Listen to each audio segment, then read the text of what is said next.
자, 한번 따라해 보겠습니다. 내 입에서 나오는 말은 나를 증명한다. 자, 여러분이 한번 해보겠습니다. 시작. 내 입에서 나오는 말은 나를 증명한다. 바울은 예루살렘의 치안을 책임지는 로마의 천부장에 의해서 예루살렘에서 가이사라의 총독 벨릭스에게 이송되었습니다. 우리 계속 들어왔던 이야기죠. 바울을 예루살렘에서 암살하려고 했던 이 유대인들은 자기들의 계획이 수포로 돌아갔음을 알고도 포기하지 않고 이 가이사라까지 따라와서 바울을 고발합니다. 마치 한 편의 법정 드라마처럼 지난번에는 예루살렘에 있는 유대인들이 대동하고 온 변호사 더둘로가 이제 그들의 고발하는 내용을 총독 벨리스 앞에서 거짓된 모함으로 얘기했었고, 오늘은 바울이 그에 대해서 스스로를 변론하는 말을 하는 내용입니다. 오늘 이 본문을 통해 두 가지 은혜를 함께 나누려고 합니다. 첫 번째가 입에서 나오는 말이 나를 증명한다는 것입니다. 다시 한번, 입에서 나오는 무엇이? 말이 나를 어떻게 한다? 증명한다. 내 입에서 나오는 말이 나의 영적인 상태, 나의 삶을 증명한다라는 것을 성경은 우리에게 보여주고 있습니다. 본문에서 바울이 무엇으로 자신을 증명합니까? 말로. 10절에 보니까 내 사건에 대하여 기꺼이 변명하나이다 라고 합니다. 또 14절에 보면 이것을 당신께 고백하리이다 하면서 말로 자신을 증명하는 거예요. 오늘 우리들은 이미 바울이 어떤 사람이라는 것을 잘 알고 있습니다. 하지만 앞서 바울을 고발하였던 유대인이 고용한 변호사 더둘로는 사실 처음 등장하는 인물이었습니다. 그런데 우리는 더둘로의 영적인 상태를 어떻게 알 수 있었습니까? 그것은 바로 더둘로가 그의 입으로 고백하고 시인하는 그 말의 내용에 따라서 그 사람이 어떤 사람이구나, 저 사람은 거짓말도 하는 사람, 돈만 주면 무엇인지 할 수 있는 사람 등등 그에 대해서 우리가 알 수 있게 되는 것입니다. 바로 그 입에서 나오는 말이 그의 영적인 상태를 증명하는 것이기 때문에 그렇습니다. 여러분, 구약에서 가장 큰 사건인 출애굽할 때 이스라엘 백성들이 대충 몇 명이나 나왔다고 그래요? 대략 약 200만 명입니다. 200만 명. 거의 LA 인구가 500만이 안 되죠. 온 동네 다 합쳐도. 근데 200만이면 어마어마한 숫자라는 거예요. 그렇게 많은 사람들 가운데 여러분, 우리는 여호수아와 갈렙을 알고 있습니다. 뿐만 아니라 우리는 믿음으로 존경하기까지도 합니다. 아니, 어떻게 3500년 전에 살았던 200만 명 가운데 있는 그 두 사람을 우리가 알고 믿고 존경하기까지 할 수 있습니까? 그것은 바로 여호수아와 갈렙 그 두 사람의 입에서 나왔던 말들, 믿음의 고백들과 시인들이 분명히 있었기 때문이라는 거예요. 다른 사람들은 불신앙의 고백을 하고 있을 때 여호수아와 갈렙은 우리와 함께하는 하나님을 믿으라 하면서 하나님이 우리와 함께하니 저들은 우리의 밥이라 믿음으로 고백하고 시인하는 그 말들 때문에 우린 여호수아와 갈렙이 어떤 영적인 상태인가를 알 수 있고 또 믿을 수 있고 존경하기까지 하는 겁니다. 입에서 나오는 말이 자신을 증명하는 것이기 때문에 그렇습니다. 누가복음 18장에 보면 예수님께서 하신 말씀 가운데 불의한 재판관이 나옵니다. 이 사람 아주 못된 사람이에요. 웬만한 사건에는 눈 하나 깜짝 안 합니다. 하도 나쁜 짓을 많이 해가지고 욕먹는 거는 아주 도가 텄고 그냥 심장에 털이 나고 양심이 두꺼워가지고 얼굴이 철판이 돼서요 끄떡도 안 하는 사람이에요. 근데도 놀랍게도 이러한 불의한 재판관을 깜짝 놀라게 하고 움직인 것이 있었습니다. 그것이 무엇입니까? 그 어떤 굉장한 뇌물도 아니었고 엄청난 권력의 힘도 아니라 힘없는 한 과부가 계속하여 탄원하는 말 때문에, 계속하여 탄원하는 그 말 때문에 예수님께서는 불의한 재판관이 깜짝 놀라고 두 손 들고 항복하게 되었다라고 말씀하고 있습니다. 여러분, 이 원칙은 오늘을 살아가는 우리들에게도 마찬가지라는 사실을 절대로 잊지 않게 되시기를 바랍니다. 제가 이번에 격리하면서도요, 성도들의 모습은 보이지 않잖아요. 온라인 예배를 드리고 두 겹 문 안에 갇혀 있었으니까. 하지만 하는 말은 그 성도의 지금의 믿음의 상태를 저로 하여금 정확하게 알게 하는 것이로구나 라는 사실을 또 한번 확실하게 깨달을 수가 있었습니다. 아무개 성도님이 예배에 안 나왔습니다, 예배 때 안 보입니다 라는 보고서가 저한테 이제 올라옵니다. 예배 끝나면 몇 명 나오고 누가 안 나오고 누가 나오고 제가 다 알아요. 안 와도 알아요. 다 오게 돼 있어요. 그래서 압니다. 근데 사실 그것만으로는 100% 믿음이 증명이 안 돼요. 어떤 경우에는 가족 중에 누가 아프시거나 아니면 직장이나 이웃에게 나름 중요한 일이 생길 수도 있어서 그래서 못 나올 수도 있다는 거예요. 그래서 그것을 믿음이 어떻다라고 판단할 수는 없더라는 겁니다. 하지만 어느 성도가 했던 말 또는 하는 말은 그 사람의 믿음의 상태와 영적인 상태를 그대로 증명해 준다는 사실을 또 한 번 깨닫게 되는 거예요. 또 한 번 깨닫게 되는 거예요. 여러분, 늘 얘기하죠. 말은 없어진다, 안 없어진다. 다시 한번 확실하게 하세요. 말은 없어진다, 안 없어진다. 내 눈에 안 보인다고 이게 없어지는 게 아니라는 거예요. 말은 절대로 없어지지 않습니다. 돈도 없어지고 명예도 없어지고 다른 것은 없어질 수 있어요. 그러나 말은 없어지지 않습니다. 영적인 세계에서 그 말이 나를 증명하게 되는 거예요. 잠언 6장 2절을 같이 한번 읽어볼까요?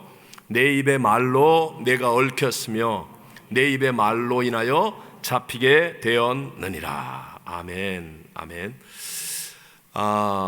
나의 내일을 결정하는 가장 대표적이고 중요한 것, 그것이 바로 내 입의 말, 내가 하는 말라고 성경은 우리에게 말씀하고 있어요. 여러분, 간증 해보신 분들은 다 아세요. 쉬워요, 어려워요? 어렵습니다. 아멘으로 순종하고 준비하기까지 대단한 결단, 또 어떤 때보다 많은 기도, 또 말 한마디 문장 한마디에 어떤 책임감, 정말 쉽지 않은 시간들을 보내는 건 사실이에요. 하지만 여러분, 간증이 어마어마한 영적인 성장을 가져옵니다. 나의 영적인 레벨을 바꿔놓습니다. 하나님의 은혜와 복을 받게 합니다. 왜요? 내 입에 말로 얽히게 되고 내 입에 말로 잡히게 되는데, 하나님을 기쁘시게 하는 말, 믿음의 고백의 말이 나오는 것이기 때문인 줄로 믿습니다. 그래서 간증을 한 번만 하잖아요. 두 번, 세 번 자꾸 하면 영적인 레벨이 달라져요. 레벨이. 여러분이 말을 안 하고 여기 앉아가지고 속으로 나의 영적인 레벨은 내가 보니까 작년보다 한 단계 올라갔어, 그건 여러분의 착각이에요. 착각입니다. 왜 우리가 예배 시간에 간증합니까?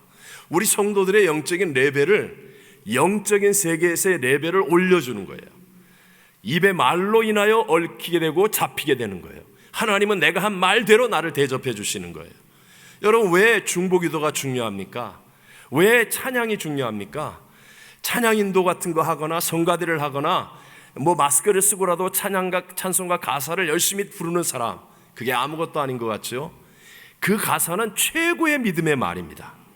그래서 이 믿음의 말이 계속 내 입에서 나와 선포되면 나는 못 느끼는데 영적인 세계에서는 이것이 나를 얽매고 나를 잡아주시는 거예요. 그래서 내 신앙이 달라지는 거예요. 우리가 이렇게 끊임없이 하나님을 기쁘시게 하는 믿음의 말을 선포하고 시인하고 고백하고 살면 반드시 내 믿음대로 될지어다, 하나님의 약속을 받게 되고 하나님의 능력과 역사를 이루게 될 줄로 믿습니다. 종종 성도님들 가운데, 목사님 왜 내게는 자꾸 이런 일이 생기는지 몰라요, 난 정말 너무 억울해요, 난 왜 이렇게 안 풀리죠, 정말 의아해요, 나 나름대로 열심히 하는데요.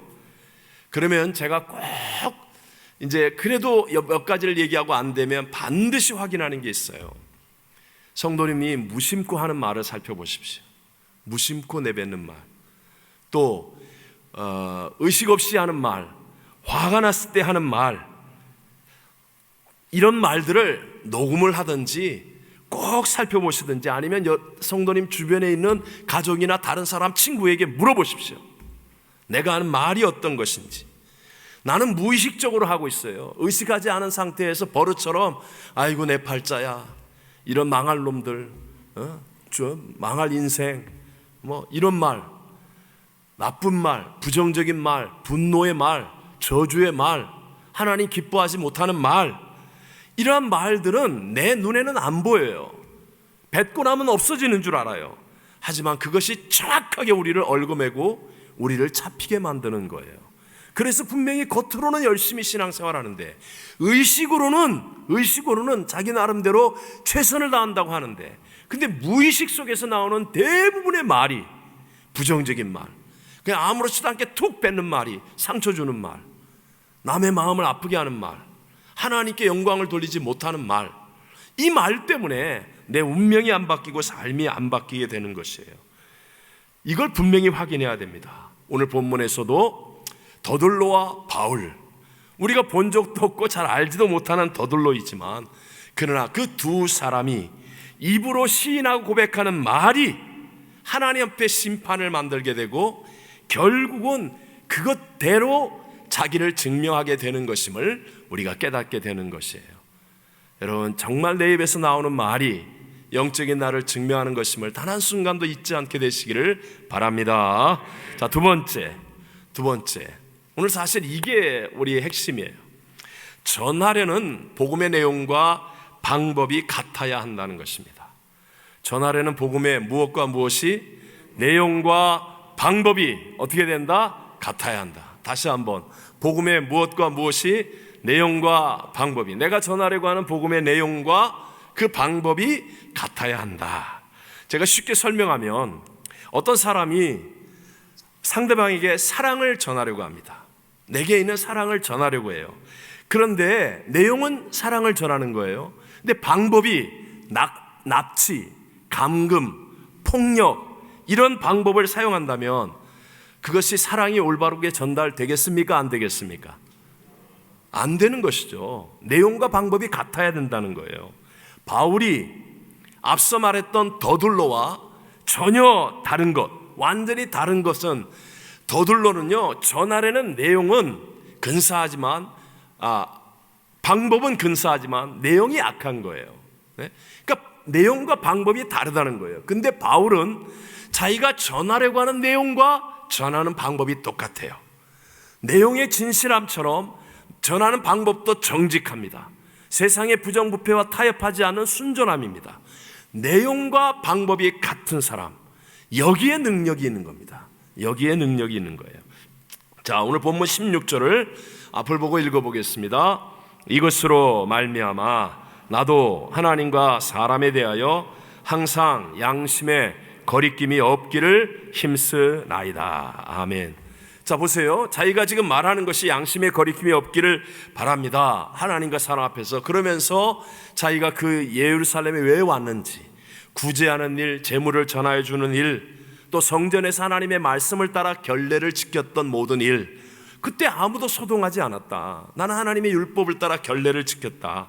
또 사내들인 공의에 불려갔을 때 내가 복음을 담대하게 외쳤다.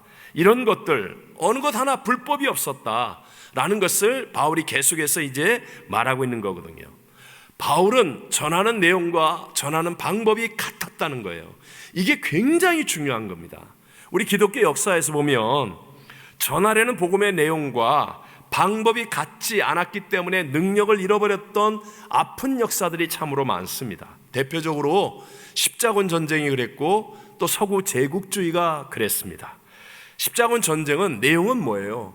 잃어버린 예루살렘 성지를 탈환하고 복음을 증거하는 것이었어요. 내용은 그런 것이었어요. 하지만 방법은 폭력, 약탈, 살상, 파괴, 부정적인 방법, 이런 것들이었어요. 그러니까 내용과 방법이 같다, 같지 않다? 같지 않다. 그러니까 아무리 예루살렘 성지 탈환이고 복음 증거고 한다 할지라도 그것은 오히려 서구 교황권을 무너뜨리게 만들었고 이슬람 사람들에게는 뿌리 깊은 지워지지 않을 만큼의 기독교 저항 의식을 심어주게 되었어요. 지금까지 이렇게 다툼과 싸움을 하는 것, 그건 우리 기독교가 뿌린 씨앗 때문이에요. 처절하게 잘못된 방법을 사용했거든요. 또 서구 제국주의도 그렇잖아요. 우리가 아는 대로 인도라는 나라는 기독교 국가였던 영국이 무려 200년 동안 직간접적으로 식민 통치를 했습니다. 그런데 그 인도라는 나라는 기독교를 지독하게 싫어합니다. 200년 동안 기독교 국가가 통치했는데 기독교는 뿌리를 내리지 못한 힌두교 국가가 되었습니다. 또 우리가 아는 인도네시아는 당시의 최고의 기독교 국가였던 네덜란드가 340년 동안 식민 통치를 했습니다. 그런데 오히려 지금 인도네시아는 세계 최대의 이슬람 국가입니다. 아니 200년, 340년 결코 짧지 않은 시간이잖아요. 아프리카의 대부분의 나라들도 그렇습니다. 서구 기독교 국가들이 점령하고 선교사를 보내고 복음을 전했는데, 근데 전하려는 내용은 복음인데 방법은 복음이 아니었다는 거예요. 십자가의 방법이 아니었다는 거예요. 방법이 폭력이고 힘이었고 약탈이었고 내용과 방법이 같지 않았다는 거예요. 그러니까 그것이 큰 상처가 되고 아픔이 되고 오히려 하나님의 영광을 가린 일이 되었습니다. 반대로 여러분, 초대교회를 보십시오. 초대교회는 전하려고 하는 복음의 내용과 방법이 같았다는 거예요. 우리 제일 유명한 사건, 제일 눈에 딱 띄는 사건이 사도행전 3장에 나오는 우리 베드로와 요한이 성전에 기도하러 가다가 성전 미문에 오랫동안 평생 동안 앉아 구걸하는 안진뱅이를 바라보고 그를 일으키는 장면이 있잖아요. 자, 그때 한 말이 무엇입니까? 그 유명한 말씀 사도행전 3장 6절을 읽어봅니다. 베드로가 이르되 은과 금은 내게 없거니와 내게 있는 이것을 내게 주노니 나사렛 예수 그리스도의 이름으로 일어나 걸으라 하고. 아멘. 자, 전하고자 하는 내용은 예수님입니다. 맞죠? 예수님의 복음이에요. 그러니까 방법이 은과 금이었어요? 예수 그리스도의 이름이었어요? 바로 이것입니다. 은과 금이 아니라 내용과 방법이 같다는 거예요. 예수 그리스도의 이름으로 일어나 걸어라. 그랬더니 결과가 어떻게 돼요? 핍박도 받았지만 그 다음 장 4장 4절에 보면 말씀을 들은 사람 중에 믿는 자가 많으니 남자의 수가 약 몇 명이라? 5천이나 되었더라. 내용과 방법이 같으니까, 비록 그래서 핍박을 받았어요. 어려움도 당했어요. 하지만 그것은 잠깐이고 내용과 방법이 같으니까, 그러니까 놀라운 하나님의 역사, 능력이 나타나게 되더라는 것입니다. 오늘 우리는 거기에 비하면 어떻습니까? 우리가 전하려는 내용은 예수님인데 우리는 전하는 방법이 은과 금 아닙니까? 우리는 복음을 전하려고 할 때 자꾸 은과 금을 생각하지 않습니까? 내용과 방법이 같지 않다는 거예요. 예수님이 능력 되심을 믿으시면 아멘 합시다. 예수님이 모든 것 되신다고 믿으시면 아멘 합시다. 그런데 우리는 막상 방법을 찾을 때는 예수님의 이름이 아니라 기도하지 않고 성령을 의지하지 않고 은과 금을 찾아요. 돈 있는 사람 찾고 힘 있는 사람 찾고 세상 권력을 의지하고 인기를 의지하고 평판을 의지하고 그저 세상에서 칭찬 들으려고 그러고 세상에서 이름 높이려고 그러고 이미지를 의지하고 어떤 센세이션을 일으켜서 막 복음을 전하는 것처럼 내가 인기맨이 되면 복음이 전달된다고 착각하고, 우리 이렇게 내용과 방법이 지금 달라져 가고 있지 않습니까? 그러니까 세상의 사람들은 내용과 방법이 다른 오늘날의 그리스도인들을 바라보면서 야, 너희가 나하고 다를 게 뭐가 있냐, 너희 말만 예수 그러면서 사는 방법은 우리하고 똑같은데 뭐하러 시간 내서 교회 가냐, 다른 걸 보여줘야 내가 너희를 따라갈 거 아니냐, 그러면서 우리에게 실망하는 거예요. 조롱하는 거예요. 비웃는 거예요.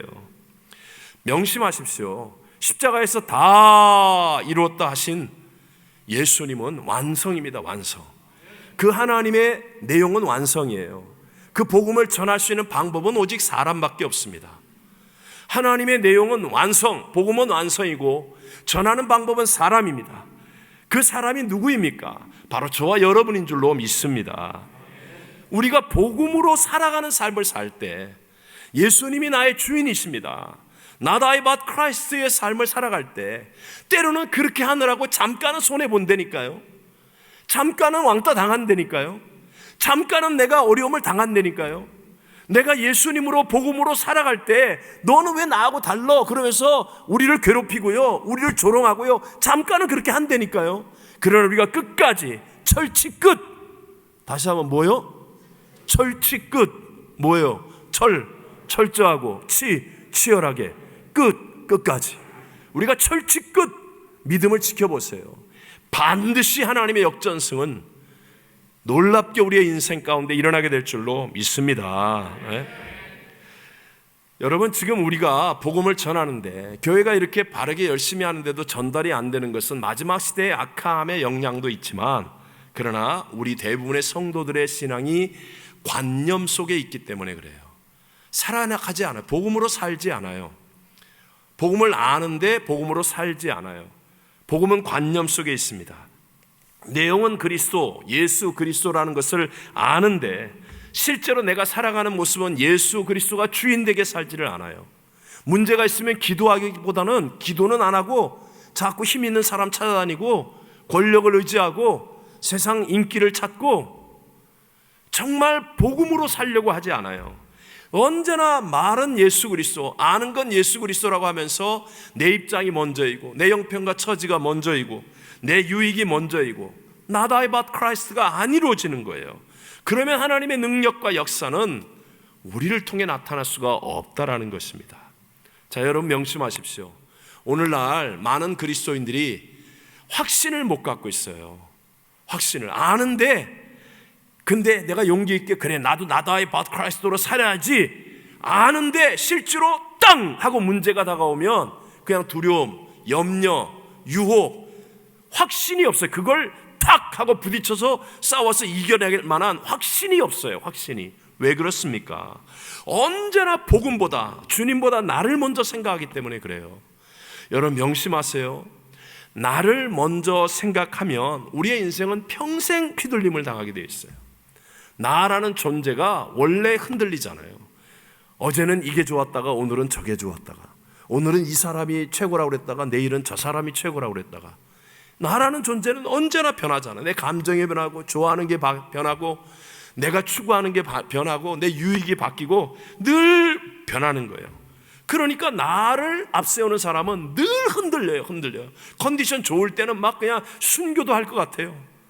근데 컨디션 나쁠 때는 뭐 언제 예수 믿었냐고 그러고 뭐 직분이 뭐 목사, 장로, 권사 필요도 없어요. 이게 왜요? 나를 언제나 앞장세우니까.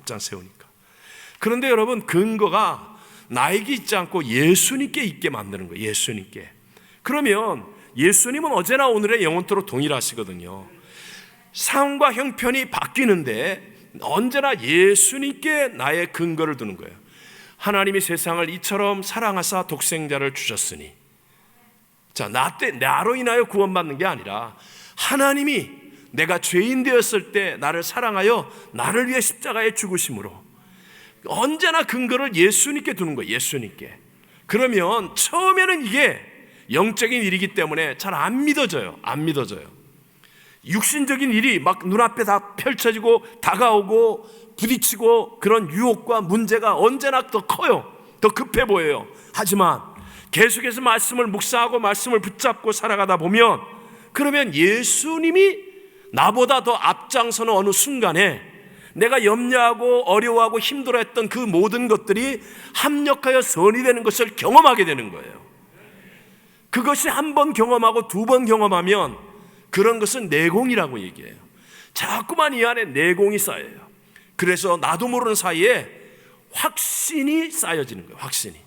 그래서 누가 뭐라고 그래도 휘둘림 당하지 않고, 세상이 뭐 오미크론이 나오고 델타가 나오고 뭐 코로나가 나오고 뭐가 나오고 막 그래도 뭐 그래 그럴 수 있지, 그러고 조심하면 돼, 이런 면에 주의하면 돼, 그러면서요 이 중심이 흔들려요? 안 흔들려요? 안 흔들려요. 이게 내공이 쌓이는 거예요. 내공. 근데 이걸 어떻게 내공을 쌓아갑니까? 제일 좋은 방법이 뭐냐? 내가 자꾸 복음을 전하는 거예요. 어떻게 하는 거라고요? 복음을 전하는 거.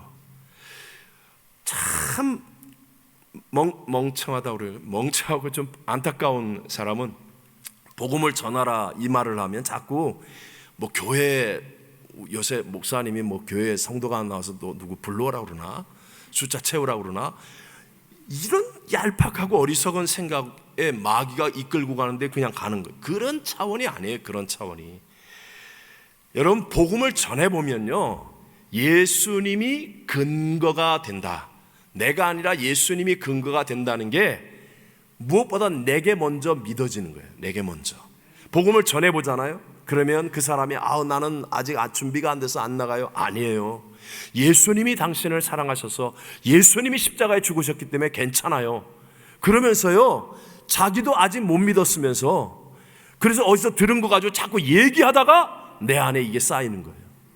내 안에 여기에 확신이 생기는 거예요. 그리고 복음을 전해보면 아는 거예요. 단기 선교가 중요한 이유가 바로 그거예요.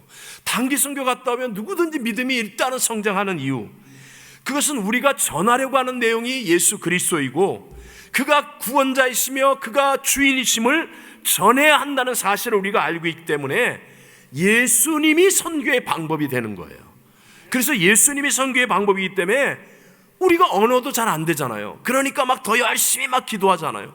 평소에 그렇게 기도하라고 하면 안 해요. 근데 선교지 가가지고 막 밤 9시 돼가지고 막 땀 쭈쭈 흘리고 피곤한데도 모여서 기도하자 그러면 그래 다 하잖아요. 다 열심히 기도하고 말도 안 통하고 전기도 안 들어오고 막 선풍기도 없고 에어컨도 없고 여러 가지 힘들고 짜증나는데도 불구하고 예수 그리스도를 전하기 위해서 우리가 막 열심히 최선을 다하는 진정성이 나타나잖아요. 나도 모르게 열심히 하는 거예요. 그것이 사람들을 변화시키는 거고 무엇보다 나 자신을 변화시키는 거예요. 그래서 전하려는 내용과 방법이 같아지는 거예요. 그 순간에 내 안에 나도 모르는 사이에 영적으로 내 안에 확신이 쌓이고 내공이 쌓이는 겁니다. 내공이. 그래서 자꾸 복음을 전해보는 사람, 전하는 사람, 선교하는 사람이 믿음의 확신이 굳건하게 서는 사람이 되어지고 결국 이 사람이 큰 열매를 맺고 많은 열매를 맺는 복을 누리게 될 줄로 믿습니다. 복음은 좋은 소식입니다. 여러분 믿으시죠? 인생의 해답은 예수님 말고는 없습니다. 여러분 우리 백신 그랬지만 지금 막 3번 맞고 4번 맞고 5번 맞아봐요 해결되나? 계속 맞아봐요 해결이 되나? 해답은 예수님밖에 없어요. 네. 트럼프가 대통령이 되고 부시가 되고 누가 되고 돼도 다 그놈이에요. 제가 허무주의에 빠지는 게 아니고요. 이게 확실한 진리를 아셔야 돼요. 예수가 나의 생명, 나의 주인이 될 때 우리가 이 세상 가운데 휘둘림을 당하지 않고, 그래서 내 인생의 내용과 내가 살아가는 방법이 같아져서 하나님 앞에 정말 인정받고 그리고 내 삶의 자유와 풍성함을 누리는 진짜 믿음의 승리자가 되어줄 줄로 믿습니다. 여러분 예수님이 모든 것입니다. 믿으십시오. 이것이 체험되어져야 합니다. 반드시 우리의 삶의 확신으로 이 안에 쌓여져야 됩니다. 그래서 정말 겉으로만 그리스도인인, 그리고 이렇게 행사에서 멋지게 이렇게 하고 그냥 무너져 버리는 그런 허상과 같은 신앙, 그런 거 아니라 어떤 상황, 어떤 조건, 어떤 형편을 만나도 진실로 예수님이 나의 인생의 내용이요, 내가 살아가는 방법이 복음이고, 그래서 내용과 방법이 같아서 하나님 앞에 인정받고 기도하는 것이 응답되어지고 하나님과 동행하는 이 최고의 복, 우리의 입술의 고백과 시인으로 하나님 앞에 우리의 영적인 상태를 증명하며 칭찬받는 이런 참된 믿음의 승리자가 다 되시기를 주님 이름으로 축원합니다. 자, 우리 찬양 부르시고 기도합시다. 찬송가 259장 빛의 사자들이여 함께 찬양하겠습니다.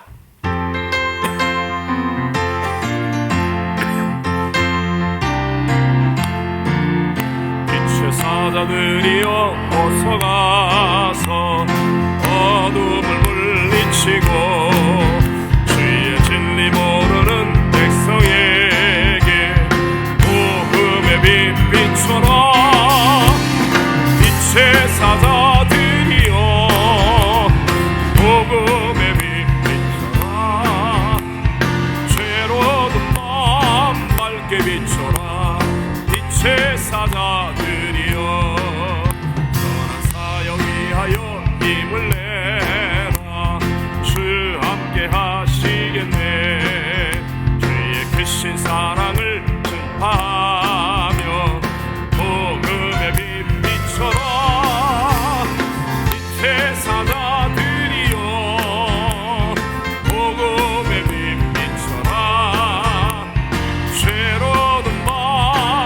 밝게 비춰라 빛의 사자들이여 주님 부탁하신 말 순종하여 이 진리 전파하라 산을 넘고 물 건너 힘을 다해 복음의 빛 비춰라 빛의 사자들이여 복음의 빛 비춰라 괴로운 밤 밝게 비춰라 빛의 사자들이여 동서남북 어디나 땅끝까지 주님만 의지하고 어두워 못 보는 백성에게 복음의 빛 비춰라